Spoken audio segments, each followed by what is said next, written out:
don Federico Cabello de Alba, notario de Montilla, director del área social de la Fundación Équita Notarial y, lo que es para nosotros más importante, miembro de nuestra Comisión de Discapacidad aquí del Colegio de Abogados de Córdoba y muy vinculado al Colegio de Abogados y a toda la materia referente a discapacidad y... Perdón. A un mareo. Bueno, buenos días a todos. Gracias por hacer el esfuerzo de... Gracias por hacer el esfuerzo de acompañarnos esta mañana, porque creo que estos foros son fundamentales y tienen una importancia trascendente en cuanto a que sirven para que todos nos enriquezcamos mutuamente y para que la situación legislativa de la discapacidad pues sea conocida precisamente por aquellas personas que de primera mano trabajan con estos temas. Me voy a encargar de hablar un poco de la situación que en la actualidad en nuestro ordenamiento se plasma con relación al tratamiento de las personas no con discapacidad, sino incapacitadas con arreglo a la terminología tradicional que sigue asumiendo nuestro Código Civil. Y las fricciones que presentan estas instituciones con la posición que actualmente se asume, tanto en ámbitos doctrinales como por vía de la Convención de los Derechos de las Personas con Discapacidad, que ayer tuvimos ocasión de analizar. En muchas ocasiones faltaré un poco al rigor técnico, pero espero que me disculpen en cuanto que el foro pues está compuesto de personas conocedoras y menos conocedoras del tratamiento y de nuestras normas legislativas. De los principios inspiradores de la Convención de Naciones Unidas de los Derechos de las Personas con Discapacidad, me gustaría resaltar lo establecido por el artículo 3 de la Convención, cuando se refiere a que se impone el respeto a la dignidad inherente y la autonomía individual de las personas, incluida la libertad de tomar sus propias decisiones y su independencia, y la participación e inclusión plena y efectiva en la sociedad. Es un principio que inspira o que es una línea transversal de toda la Convención y que creo que es un buen punto de partida para analizar las instituciones de guarda y protección que se establecen en nuestro ordenamiento. La Convención supuso una novedad importante en cuanto a que supera una posición tradicional en la que las personas con discapacidad se configuran como objeto de derecho, objeto de políticas asistenciales y caritativas, para configurarlas como sujetos de derecho. Es de señalar que la Convención fue el primer texto normativo de su rango de nuestro siglo relativo a los derechos humanos. No es casual el que los derechos de las personas con discapacidad se incorporen ya como materia de derecho humano y no como un objeto de política. Se reconoce por el artículo 12 de la Convención el derecho de las personas con discapacidad al reconocimiento de su personalidad jurídica. La terminología que se emplea hace equiparar lo que la Convención llama personalidad jurídica con lo que tradicionalmente en nuestra doctrina se ha venido a delimitar como capacidad jurídica, en cuanto que aptitud para ser titular de derechos y de obligaciones. Además, también se habla por la Convención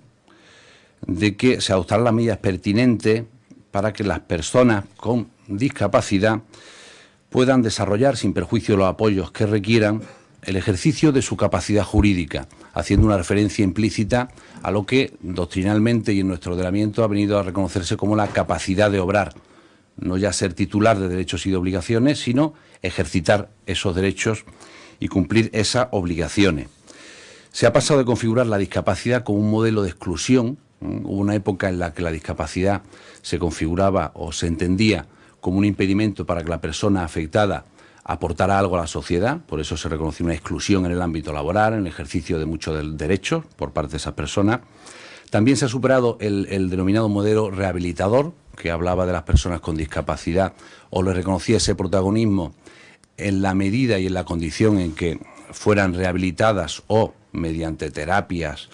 superaran esa situación de discapacidad, asumir un modelo que ha venido a denominarse social, en virtud del cual los escollos que las personas con discapacidad encuentran para su pleno desarrollo en la sociedad no derivan de la propia esencia de la persona con discapacidad, sino de los obstáculos y la inadecuación social frente a la discapacidad. Respecto a las instituciones tuitivas, la guarda y protección y la situación que deriva de la declaración de incapacitación en nuestro ordenamiento, es necesario partir de la tensión que siempre se da entre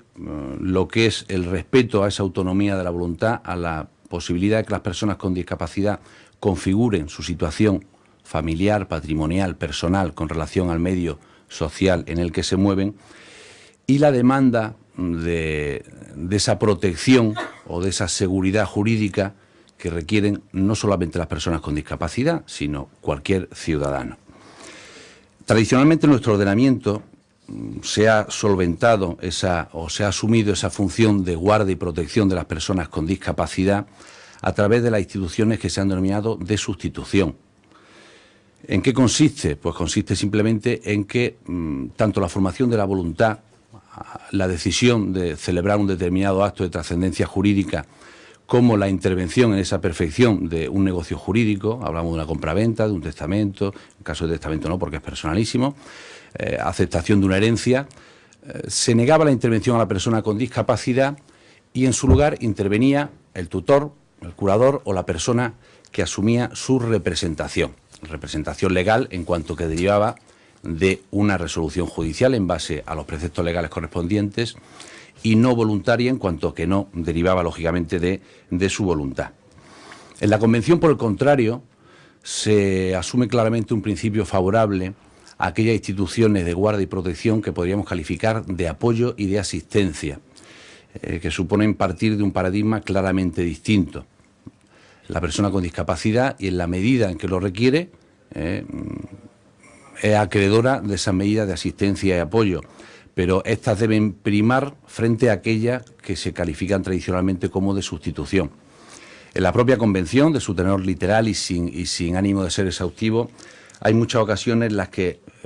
se hace referencia a estas instituciones o a este apoyo y asistencia, y en ningún caso a su sustitución. El artículo 12, por ejemplo, al que antes he hecho referencia, se habla de que los Estados partes adoptarán las medidas pertinentes para proporcionar acceso a las personas con discapacidad al apoyo que puedan necesitar para el ejercicio de su capacidad jurídica, esa capacidad de obrar a la que antes hacía referencia. El artículo 16, para impedir cualquier forma de explotación, violencia y abuso, impone adoptar las medidas adecuadas, otra vez no habla de asistencia y apoyo. El artículo 19, por su parte, se refiere al derecho a vivir de forma independiente, a ser incluido en la comunidad. Habla de servicio de asistencia domiciliaria y otros servicios de apoyo. El artículo 23, por su parte, se refiere también a que los Estados prestarán la asistencia apropiada a las personas con discapacidad para el ejercicio de sus responsabilidades en la crianza de los hijos, o sea, en una materia tan discutida como el ejercicio de la patria potestad por personas con discapacidad. También reclama el que se establezcan instituciones de apoyo y asistencia. También el artículo 3 se refiere a estas instituciones de apoyo cuando habla de que los Estados partes velarán porque se proporcione con anticipación, información, servicio y apoyo a los menores, en este caso se refiere específicamente a los menores con discapacidad y sus familias. En la elaboración o en la sistemática de estos apoyos, de estas instituciones de apoyo, ya la doctrina, no ya el tenor de la Convención, ha distinguido claramente entre apoyo de carácter voluntario, aquellos de que la persona se puede dotar con una medida de autoprotección, aquellos que derivan de la propia voluntad de la persona con discapacidad, apoyo forzoso, aquellos que derivan de una resolución judicial que lo impone como requisito para la validez y plena eficacia del acto jurídico que se propone realizar una persona con discapacidad, apoyos materiales, que son aquellos simplemente que se configuran como un medio adecuado para expresar su voluntad, por ejemplo, la lengua de signos, en el caso de discapacidades auditivas, o apoyos sustantivos, como serían aquellos que suponen simplemente el que una persona consienta o preste su asentimiento a la actuación de una persona con discapacidad. En nuestro ordenamiento, como todos sabemos, la aptitud para ser titular de derechos y obligaciones se reconoce respecto de cualquier persona. El artículo 29 del Código Civil se refiere a que el nacimiento determina la personalidad. Esa referencia a la personalidad, unánimemente, es reconocida como esa aptitud para ser titular de derechos y obligaciones. No siempre ha sido así. En el ámbito del derecho romano se reconocía, por ejemplo, solo respecto de los ciudadanos romanos. Luego hubo problemas y una larga lucha para que se reconocieran todos los derechos civiles con relación a la mujer, la superación de la esclavitud. Hoy tenemos perfectamente asumido que esa capacidad jurídica se reconoce respecto de todas las personas, pero no siempre ha sido así. En cuanto a la capacidad de obrar, que hemos visto se podría delimitar como esa aptitud para ejercitar o esa posibilidad de ejercitar esos derechos y obligaciones, sí que se reconoce en nuestro ordenamiento una modalización, digamos, dependiendo de las circunstancias que concurran en la persona. No se reconoce respecto de todas las personas por igual la posibilidad de ejercitar sus derechos, de contraer obligaciones. No obstante, esa, digamos, privación o modalización de la capacidad de obrar en nuestro ordenamiento se configura con arreglo a una serie de requisitos. Requisitos que serían, en primer lugar, que se establezca por virtud de una resolución judicial. El artículo 199 del Código Civil se refiere a que nadie puede ser declarado incapaz sino en virtud de una sentencia judicial y por las causas establecidas en la ley. En la enumeración de esas causas no se es exhaustivo en el Código, sino que se refiere exclusivamente a que son causas de incapacitación, las enfermedades o deficiencias persistentes de carácter físico, psíquico, que imponen a la persona a gobernarse por sí misma. Nos encontramos con dos requisitos diferenciados, que serían, por un lado, la concurrencia de la causa y, como al que casi todos conocemos a Fernando Santos señaló en su día, y lo que ya es unánimemente admitido, la existencia también de un motivo para la incapacitación. No basta que concurra una patología, digamos, de discapacidad o incapacitante para que se justifique la existencia de una declaración judicial de incapacitación, sino que debe haber un motivo específico para ello. Debe darse una situación en virtud de la cual la persona no pueda por sí sola o con sus apoyos naturales, con el ámbito, por ejemplo, familiar, pueda superar una situación a la que se enfrente. Solo en ese caso estaría justificado el recurrir a este procedimiento de incapacitación.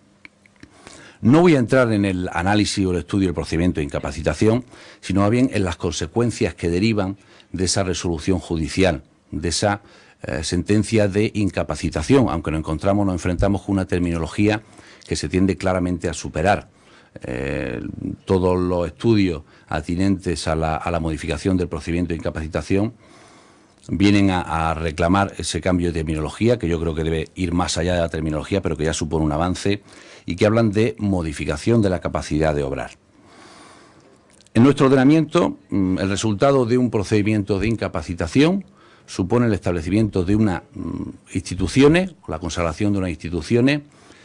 cuyo objeto es la guarda y protección de las personas.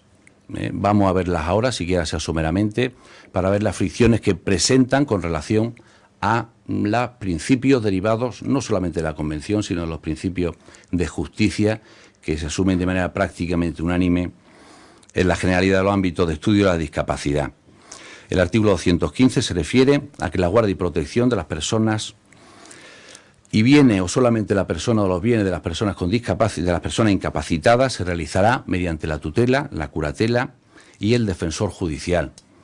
A ello habría que añadir la patria potestad prorrogada y también el guardador de hecho, que analizaré después.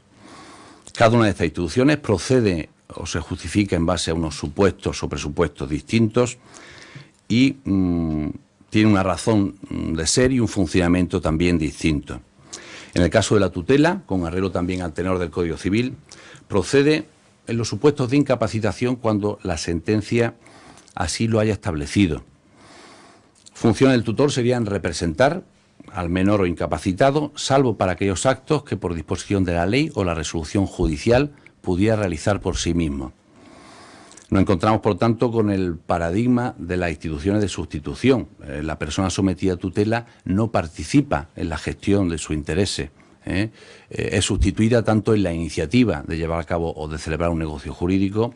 como incluso en la emisión de voluntad por parte del tutor o mediante la intervención del tutor. Además, el principio que asume nuestro código, por vía del precepto al que le he hecho referencia, es precisamente, a mi entender, el contrario que debería establecerse. Si partimos del principio de que a toda persona, por el mero hecho de existir, debe reconocérsele esa no solamente capacidad jurídica, sino en principio esa capacidad de obrar, sin perjuicio de que requiera los apoyos pertinentes, debería asumirse el principio contrario, es decir, que una persona es capaz para todo aquello que no establezca la resolución judicial de incapacitación. El sistema precisamente contrario. En nuestro Código Civil se sustituye a la persona incapacitada, salvo para aquellos casos en que así lo haya establecido la resolución judicial. Nos encontramos además que en la mayoría de las resoluciones judiciales, sobre todo hasta fechas recientes, aunque ese criterio empieza a cambiarse, establecían una incapacitación para todo y para cualquier actuación. Por suerte ahora pues se están revisando muchas, por ejemplo, en el sentido de reconocer el derecho a sufragio de las personas sometidas a esta resolución de incapacitación, porque no matizaban, no establecían ese traje a medida que se viene reclamando desde hace tiempo en relación con estas resoluciones judiciales. En principio creo que se debería asumir el criterio claramente contrario. Y además eso posibilitaría el que de una vez fuera generalizada la gradación de esa intervención del tutor en las resoluciones judiciales de incapacitación. La curatela, por su parte, procede respecto a aquellas personas a quienes la sentencia de incapacitación, o en su caso la resolución judicial que la modifique, coloque bajo esta forma de protección. La curatela, en principio, se asume con un criterio de intervención del curador claramente distinto al de la tutela. El propio Código Civil lo establece expresamente cuando habla de que la asistencia del curador para aquellos actos que expresamente imponga la sentencia que la haya establecido. Nos encontramos con un criterio distinto. Ya no se habla de una sustitución de la persona sometida a la resolución judicial de incapacitación, sino de una asistencia. Esto va más en la línea que hemos mencionado antes de la Convención, de una asistencia o apoyo. En principio, la curatela, el que de la persona de quien parte la iniciativa para celebrar un negocio jurídico, y la persona que lo perfecciona es el sometido a la curatela, sin perjuicio de que sea necesaria la asistencia, el asentimiento del curador. En la práctica, no obstante, y a pesar o partiendo además de que el principio de que la curatela es bastante infrecuente en la práctica jurídica, el principio es distinto, ya sea porque en el derecho romano la curatela se concebía también como una institución de sustitución, incluso en la redacción original del Código Civil se reconocía así. La curatela viene a utilizarse en la actualidad como una tutela parcial, para aquellos supuestos en los que esa representación del incapacitado se establece como obligatoria solo para determinado ámbito de su actuación. En la generalidad de las resoluciones judiciales por las que se establece se interpreta así, generalmente limitada a ámbitos de carácter patrimonial. Otra de las instituciones de guardia y protección que reconoce nuestro ordenamiento, el defensor judicial, procede para el desarrollo de actuaciones puntuales de la persona incapacitada. Estamos limitándonos a la incapacitación, no a otros supuestos también en los que procede este defensor, como en el ámbito del ejercicio de la patria potestad o respecto a las personas desaparecidas o ausentes. Se consagra en aquellos supuestos en los cuales existe un conflicto de intereses entre el menor o incapacitado y su representante legal, para una o varias operaciones o negocios concretos, pero supone claramente también, en el sentido que hemos visto antes, una institución de sustitución, en cuanto que la iniciativa de desarrollar, de celebrar el acto contrato que se trate, parte del defensor judicial, que sustituye en la prestación de consentimiento y en todo lo relativo a la perfección del negocio jurídico a la persona incapacitada. Adelanté antes la referencia a la institución del guardador de hecho, sin perjuicio de que pues analicemos con más detalle esta figura y también sin perjuicio de que la doctrina en la actualidad reconozca o propone un mayor protagonismo de esta institución del guardador de hecho. Su regulación en nuestro ordenamiento es testimonial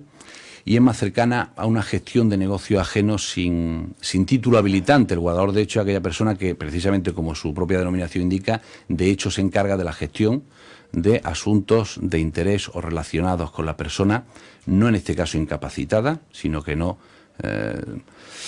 tiene aptitud en ese momento para encargarse de ellos, y sin un respaldo, digamos, formal para su actuación. Y en cuanto a la patria potestad prorrogada o rehabilitada, pues fue una innovación elogiada por la doctrina, en cuanto a que es menos traumática para la estructura familiar, y supone simplemente el que aquellas personas a quienes correspondería ejercitar la patria potestad si el incapacitado fuese menor, son aquellas que asumen esa guarda y protección. En cuanto a su contenido, y a salvo de que la resolución judicial que la establezca determine otra cosa, se remite al régimen del ejercicio de la patria potestad, con lo cual, pues, en todo caso, se configura también como una institución de sustitución y no meramente de asistencia o apoyo. Analizando en conjunto estas instituciones,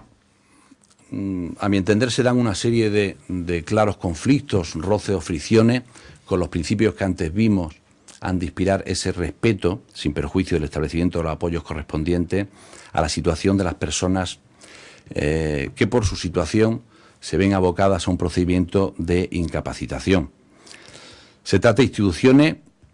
cuya puesta en marcha requiere, en primer lugar, la previa incapacitación de la persona. En ningún caso se prevé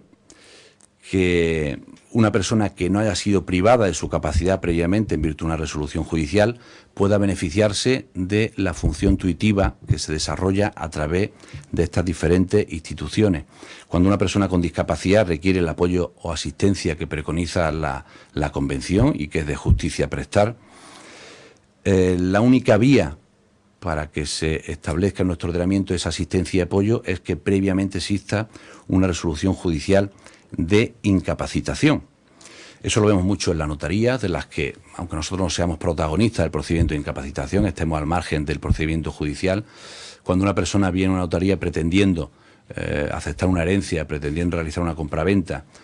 es cuando se detecta el que a lo mejor o quizá no tenga esa aptitud natural para conocer con todas, para ser capaz de aprender todas las consecuencias jurídicas del acto. Y entonces nos encontramos con que no existe en nuestro ordenamiento una institución de asistencia o apoyo que se encuentre al margen de esa previa y necesaria incapacitación de la persona. Además, son instituciones que en la práctica, como le he mencionado con anterioridad, suponen la sustitución de la persona con discapacidad. No se respeta sus decisiones y la iniciativa, como tantas veces le he repetido, tanto en la decisión de celebrar el negocio jurídico e incluso en la emisión y perfección del negocio jurídico, corresponden a una persona distinta a la afectada de estas instituciones. Ninguna de ellas, además, se concibe, a salvo lo que le he mencionado respecto del defensor judicial, con una finalidad puntual o concreta pensada para suplir la falta de aptitud de una persona para una actuación puntual, sino que se establece con carácter permanente, a salvo lo dicho respecto del defensor judicial. Resulta, por tanto, pues un panorama inquietante en cuanto si la persona con discapacidad necesita asistencia y apoyo puntual para un acto o negocio de trascendencia jurídica, y la única manera de obtenerlo es a través de una institución que requiere que previamente sea incapacitado, que supone además su sustitución en la intervención en el negocio jurídico y que se establece con carácter general y alcance, en la mayoría de las ocasiones, permanente, pues nos encontramos claramente con las antípodas de ese sistema de asistencia y apoyo que veníamos preconizando al principio. Esta es una situación a la que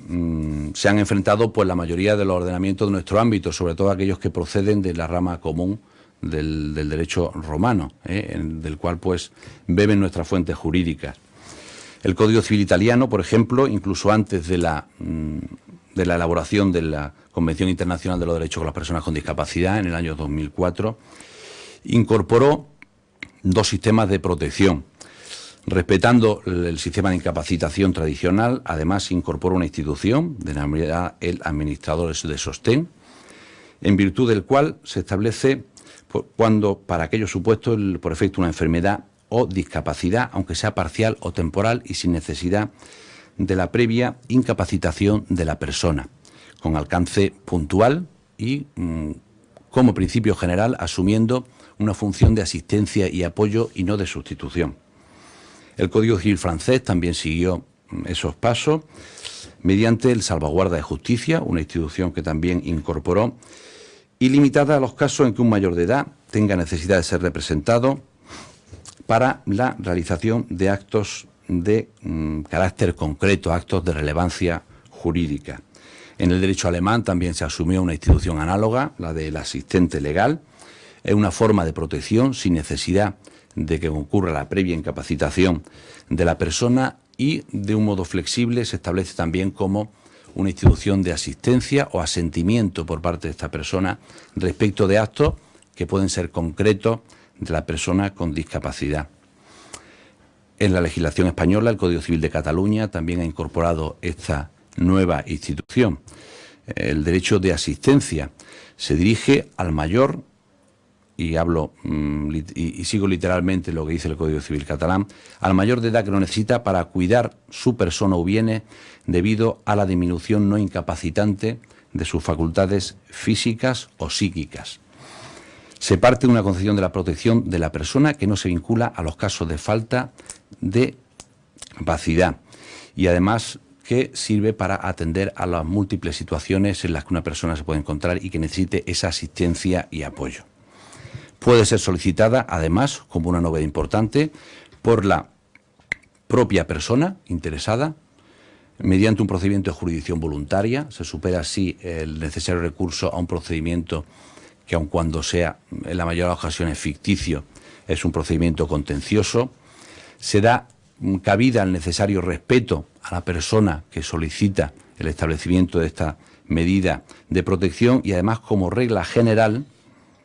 se consagra la intervención conjunta del asistente y de la persona asistida, lo cual ya es un avance importante. No obstante, por lo que se refiere al Código Civil, la situación sigue siendo pues la que le he descrito con anterioridad en cuanto al resultado de ese procedimiento denominado todavía de incapacitación. Y sería necesario incorporar una serie de novedades tendentes, por un lado, a que esa asistencia y guarda que todos preconizamos para conferir a las personas con discapacidad la seguridad jurídica que merecen, pues se desvincule claramente de la necesaria y previa incapacitación de la persona, sin perjuicio de que ya exista una previsión legal, un mandato legal de modificación de los procedimientos de incapacitación de toda la materia relativa a estos asuntos, incorporada por la Ley 1/2009, que estableció un plazo de 6 meses para abordar esa modificación de toda esta materia, e incumplido, pues todavía no hay un proyecto claro asumido. Además, deberían habilitarse también medidas de apoyo y asistencia con un alcance puntual, con mayor o menor intensidad, pero que posibilitaran el que una persona que por razón de sus circunstancias, por razón de su discapacidad, de la patología que presenta, pueda gobernarse con normalidad, salvo para un determinado acto, pues para perfeccionar ese acto concreto no se viera abocada necesariamente a un procedimiento de incapacitación. Además, debería también reconocerse la posibilidad de que estas instituciones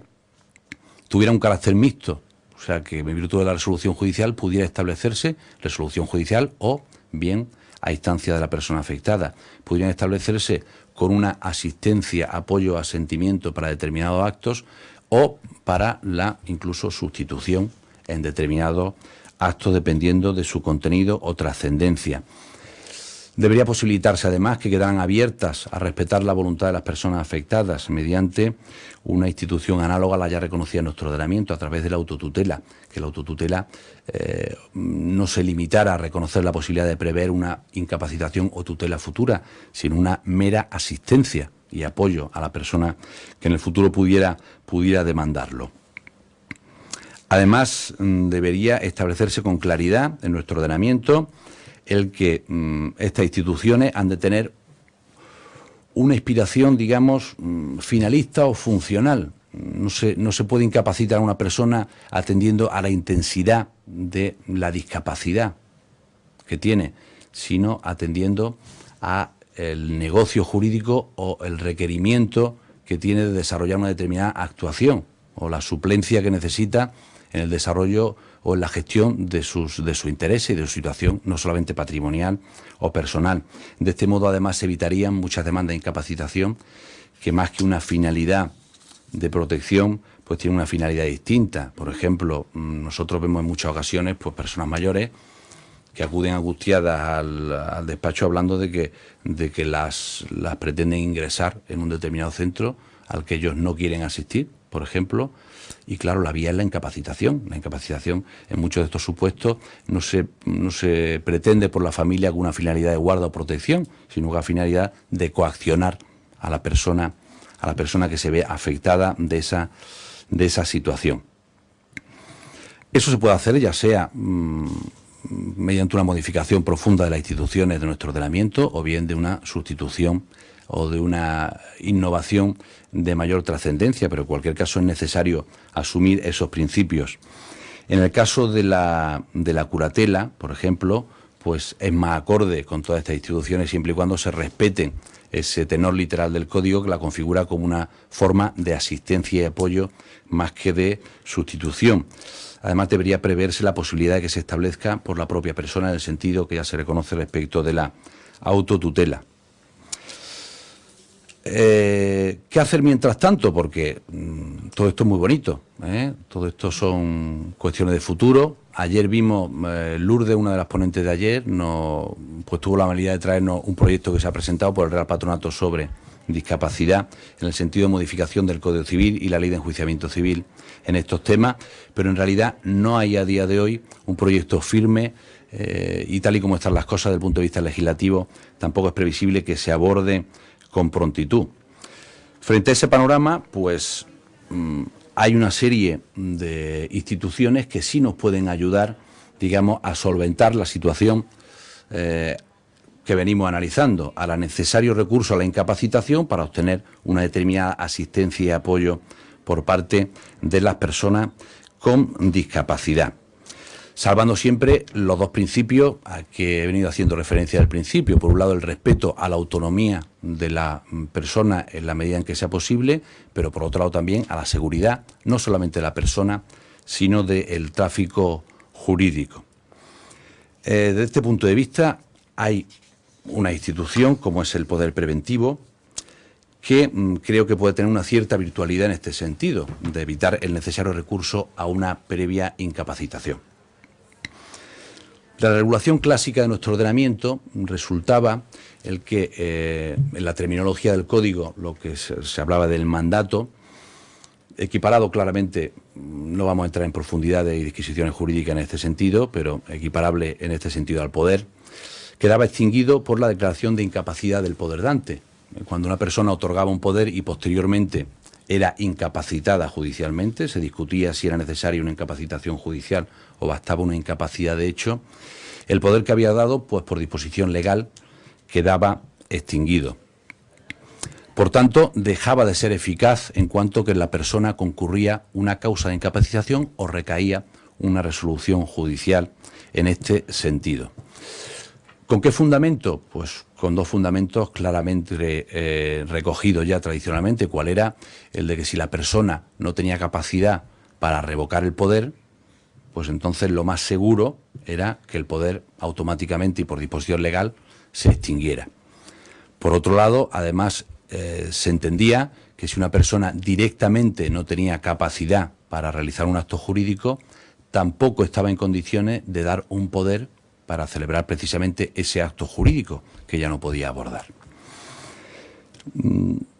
Curiosamente, en el ámbito mercantil no sucedía lo mismo. En el contrato de comisión, que digamos el paralelo al mandato, pero en el ámbito mercantil se hablaba de que el contrato de comisión no se extingue por la muerte o inhabilitación del comitente. A mí sí, eso siempre me llamó la atención. Pero bueno, las cosas así es como estaban. La Ley de Protección Patrimonial de las Personas con Discapacidad cambió este principio, posibilitando, por un lado, que siempre que el poder dante o la persona que otorga el poder lo hubiera dispuesto expresamente, subsistiera este poder a pesar de su incapacitación. Y no solamente eso, sino la posibilidad de otorgar un poder que iba a desplegar su eficacia para aquellos supuestos en que se viera afectada por una merma en sus facultades físicas o mentales,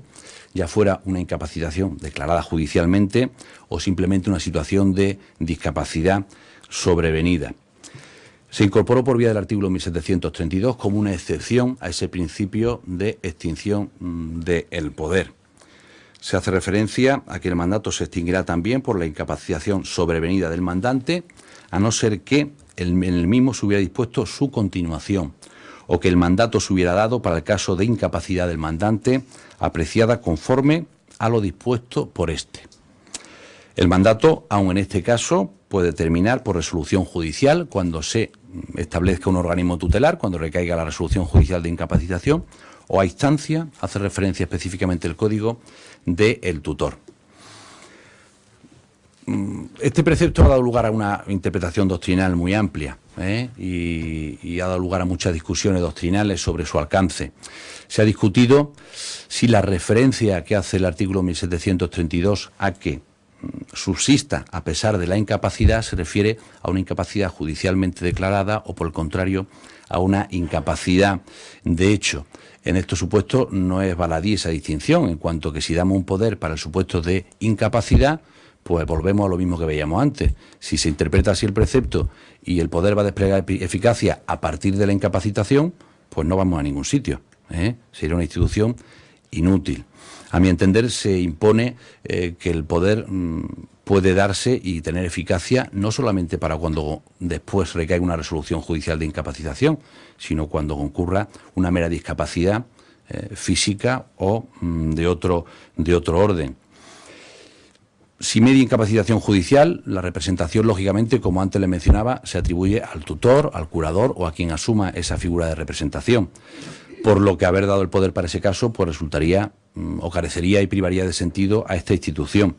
Además, si un poder se puede conceder con plena libertad por parte de la persona que lo concede para administrar los bienes, pongamos, que tenga en la provincia de Granada, otro poder para los que tenga en la provincia de Córdoba, o incluso llegando al capricho de decir uno para esta época del año y otro para otra época del año, ¿por qué no se va a dar para el supuesto en que concurra no ya una incapacitación judicial, sino para el supuesto en que concurra una discapacidad? Discapacidad que lógicamente habría que apreciar de algún modo, supeditar por tanto la eficacia del poder a la concurrencia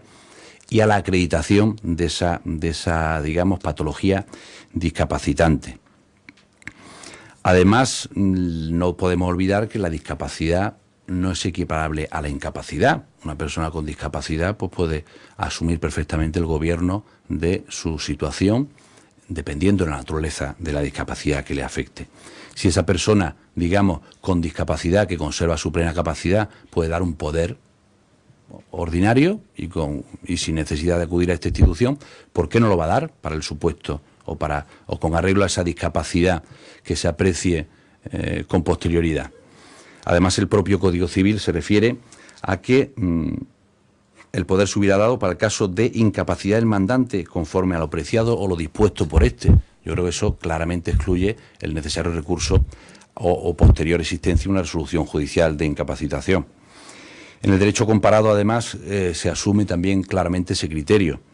El derecho alemán, en la exposición de motivos de esa ley de asistencia legal a la que antes le he hecho referencia, se refiere a que este poder podrá darse por aquellas personas sanas. Se refiere a personas sanas que otorguen un poder para el caso de que lleguen a enfermar. No se refiere o no se hace referencia siquiera a la discapacidad, sino que lleguen a enfermar simplemente. Además, hace mención expresa también a que este poder hace innecesaria la constitución de la asistencia y descargará a la Administración de Justicia y al Fisco. O sea que se asume claramente el criterio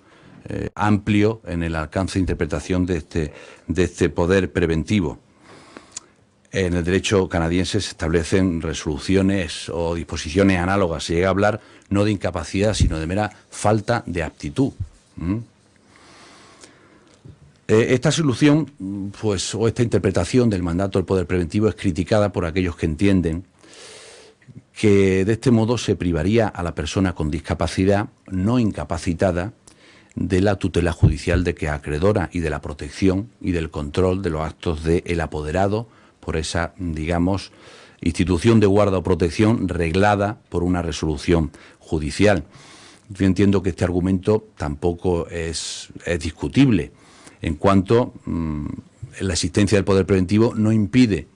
que las personas legitimadas conforme a las normas generales de nuestro ordenamiento pudieran demandar judicialmente la puesta en marcha de una incapacitación o de un modo de asistencia y apoyo que fuera controlado y requiriera la intervención judicial. Expresamente se hace referencia a eso, como le he mencionado, en el propio Código, sujetando la vigencia del poder preventivo al control de la autoridad judicial por dos vías: por la resolución judicial que establezca la incapacitación, o incluso se refiere a el tutor que reclame su extinción. Cuando recae una posterior incapacitación, el tutor, por medio de la constancia del poder en el registro civil, en la autoridad judicial, por razón de la constancia del poder en el registro civil, va a saber de su existencia y podría entrar en declarar que continúe siendo de aplicación, o por el contrario extinguirlo, modificarlo o establecer cautela en su aplicación.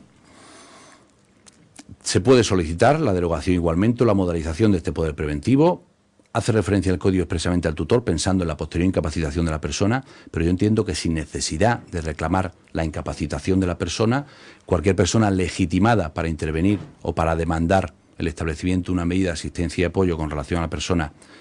que se ve en esta situación, podría también demandar no solamente esa incapacitación, sino una resolución judicial que versara exclusivamente sobre la vigencia no del poder o el establecimiento de garantías al respecto. Hay otra institución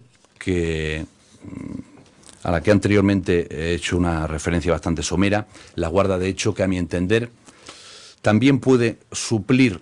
la asistencia y apoyo, o atender a la asistencia y apoyo que necesitan las personas con discapacidad sin requerir o sin acudir necesariamente o verse abocado a un procedimiento de incapacitación. Es la guarda de hecho. No hay una elaboración jurídica o, digamos, en el derecho articulado sobre la guarda de hecho, pero jurisprudencialmente hay resoluciones que así la delimitan conceptualmente. Podríamos hablar de que existe guarda de hecho siempre que alguien, sin estar investido oficialmente de ese reconocimiento como guardador de otra persona, asume y ejerce de hecho tales funciones. Es una institución que, ya digo, que tiene un parco de regulación en nuestro Código Civil, pero que no obstante en la práctica es lo que se da con mayor frecuencia. Todas aquellas personas que necesitan asistencia y que no están incapacitadas se valen de un guardador de hecho, generalmente en el ámbito familiar, pero también puede ser de la vecina que le ayuda a ir al supermercado, o de incluso la que va a cobrarle la pensión, digamos, con el consentimiento de la entidad de crédito en su caso. Pero en fin, la guarda de hecho, a lo que voy, es la institución que más frecuentemente, de un punto de vista sociológico, asiste a las personas con discapacidad. Supondría que un tercero asiste y satisface las necesidades de protección de forma completamente voluntaria y sin ningún reconocimiento o respaldo legal, a salvo el que ahora vamos a ver se establece en nuestro Código.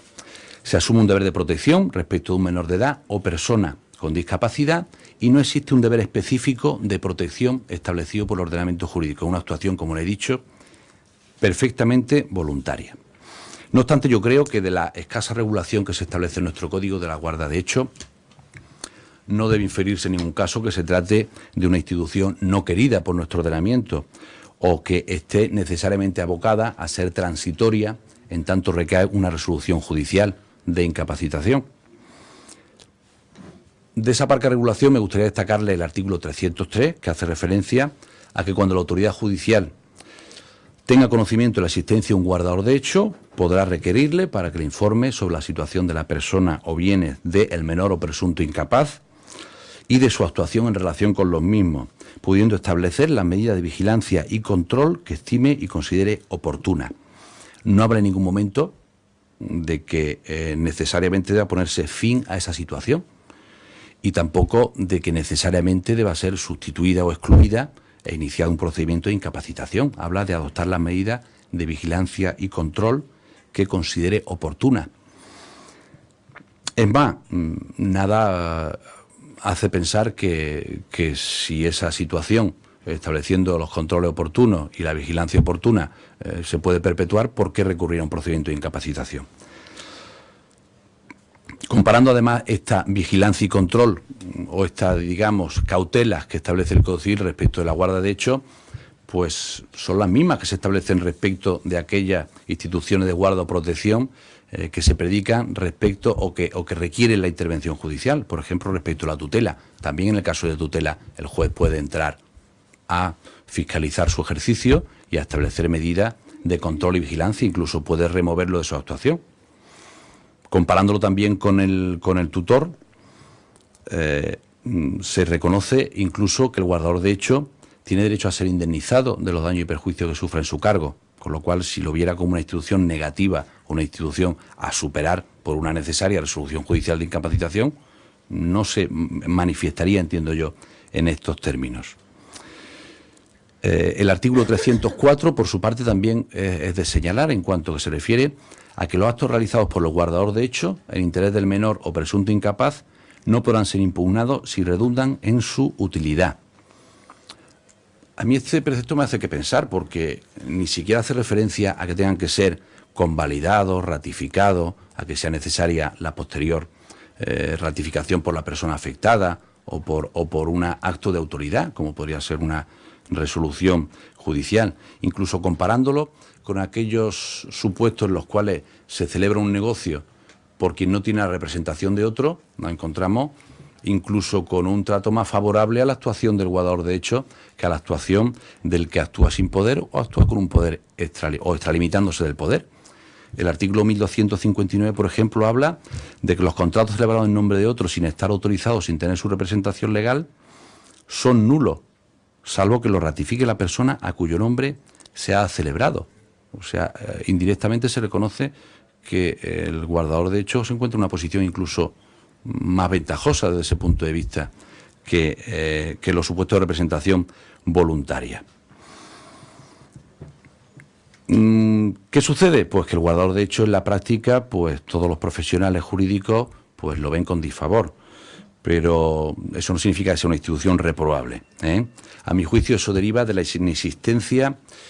de un título habilitante para el guardador de hecho, o sea, la dificultad de prueba de que uno actúa como guardador de hecho de otra persona. Cuando uno llega a un sitio y dice, no, mire usted, es que yo soy su guardador de hecho, pues lo lógico es que le digan, bueno, ¿y eso dónde viene? ¿O eso dónde lo pone? Que usted sea su guardador de hecho.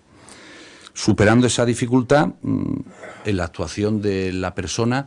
con discapacidad, pues tendría mucha mayor virtualidad esta institución, ¿eh? Y no es necesario remitirse, como vengo repitiendo varias veces, al procedimiento de incapacitación. Se han planteado dos posibilidades a los efectos de la legitimación, digamos, formal del guardador de hecho en nuestro ordenamiento, una de las cuales cae en el ámbito notarial, cuál sería el acta de notoriedad. El acta de notoriedad es un instrumento público que autoriza un notario y que tiene por objeto, y sigo el tenor literal del reglamento notarial, la comprobación y fijación de hechos notorios en los que puedan ser fundados y declarados derechos y legitimadas situaciones personales o patrimoniales con trascendencia jurídica. Ahí encaja claramente la forma de acreditar en el tráfico jurídico, y no hablo para vender un bien inmueble o para cualquier otra cosa, hablo del tráfico jurídico de un punto de vista amplio, ¿eh? La existencia de ese guardador de hecho debería acreditarse en esa acta de notoriedad, la existencia de la discapacidad, lógicamente, la inexistencia de una incapacitación judicial, en cuanto que entonces nos encontraríamos no ya con el guardador de hecho, sino con el representante que resultara de esa resolución judicial, y la existencia en el tiempo de una situación de cuidado y asistencia que desempeña esa persona con relación a la persona con discapacidad. Nos encontramos además con que el propio reglamento notarial, aunque esto sea discutible, la única quiebra un poco de este mecanismo sería el que el notario, pues sobre todo en el ámbito notarial, no estamos hablando exclusivamente de la actuación del guardador de hecho en el ámbito notarial, sino en la actuación ordinaria de un guardador de hecho. Pero en ese pequeño ámbito de la vida en que es necesario acudir a la notaría a realizar un acto de trascendencia jurídica, pues lógicamente habría que acreditar esa representación. El reglamento notarial, a mi juicio, abre una vía a través de la cual pues se puede, configurando o delimitando la guarda de hecho como una representación que deriva de una disposición legal, configurándola como tal representación legal, pues se puede ser acreditada y así hecho constar por el notario el instrumento, por vía del artículo 164 del reglamento notarial. Pero ya hablo que la guarda de hecho en este sentido no se refería exclusivamente a ese ámbito, sino a cualquier ámbito de actuación de la persona que lo necesite. También otra vía señalada para, digamos, legitimar al guardador de hecho podría ser a través de un procedimiento de jurisdicción voluntaria. Requería una resolución judicial que fijaría la existencia de ese guardador de hecho, fijaría qué persona la ejercita y también las medidas y cautelas que fueran necesarias para su actuación dependiendo del ámbito de que se tratara. A mi entender, se deriva claramente de los reconocimientos del establecimiento de esa medida de vigilancia y control que establece el artículo 303 del Código Civil, que he mencionado antes, y además podría enmarcarse también o reconocerse claramente en el ámbito de las medidas cautelares que el artículo 762 de la Ley de Enjuiciamiento Civil establece respecto de los supuestos de existencia de una denominada tradicionalmente causa de incapacitación. Habla el precepto mencionado que cuando el tribunal tenga conocimiento de la existencia de una posible causa de incapacitación en otra persona, adoptará de oficio las medidas que estime necesarias para la adecuada protección del presunto incapaz de su patrimonio y promoverá, si lo estima procedente, a través del Ministerio Fiscal la incapacitación. Pues se puede establecer por vía de esa resolución judicial una guarda de hecho legitimada o titulizada, para entendernos, por vía de esa resolución judicial, estableciendo en su caso la garantía y las medidas de vigilancia oportunas. Por último, y ya no me extiendo demasiado, también me gustaría hacer referencia al defensor judicial. El defensor judicial es una institución de guardia y protección de menores incapacitados que viene expresamente reconocida y regulada en nuestro ordenamiento, como antes le he mencionado, para los supuestos de que exista conflicto de intereses con la persona que ejerce la representación legal, con el curador o con los padres en el ejercicio de la patria potestad. Conforme a su regulación del Código Civil, se habla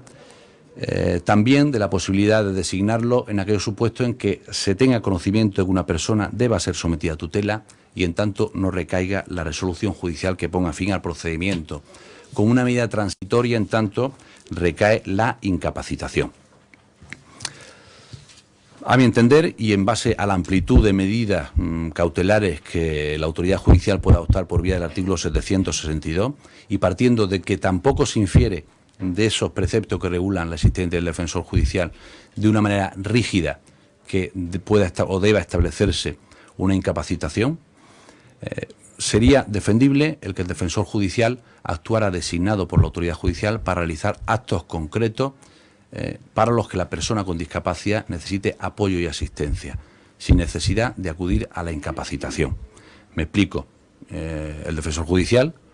podría actuar legitimado por un reconocimiento y con una medida de cautela establecida por la autoridad judicial para intervenir en una compraventa, para intervenir en la aceptación de una herencia o una partición de una herencia, sin necesidad de la previa incapacitación de la persona y legitimado puntualmente para ese hecho, para esa actuación por parte de esa resolución judicial. Son soluciones arriesgadas y novedosas, pero creo que en tanto no haya un reconocimiento legal o se recoja por parte del legislador esas nuevas demandas sociales en el tratamiento de la discapacidad, pues podrían venir a solventar esos supuestos de actuación puntual de las personas con discapacidad para evitar el necesario recurso a un procedimiento de incapacitación. Procedimiento de incapacitación que no voy a detallar por los inconvenientes que tiene, no creo que entre dentro de nuestro estudio hoy, pero que evidentemente es traumático para la persona, traumático y costoso para la persona, para la sociedad y en general pues para el sistema procesal. Hay supuestos en los que por realización de un acto puntual se da lugar a una situación perpetua, de por vida, y que es costosa, ya digo, desde el punto de vista procesal y económico, tanto para la familia como para el sistema público de asistencia. Y esto es algo que hoy debemos destacar, porque evidentemente nos encontramos en una situación en que todo lo que cueste dinero no se va a asumir. Yo creo que incluso habría una mayor economía en el tratamiento de estas instituciones, asumiendo estos nuevos paradigmas. Muchas gracias.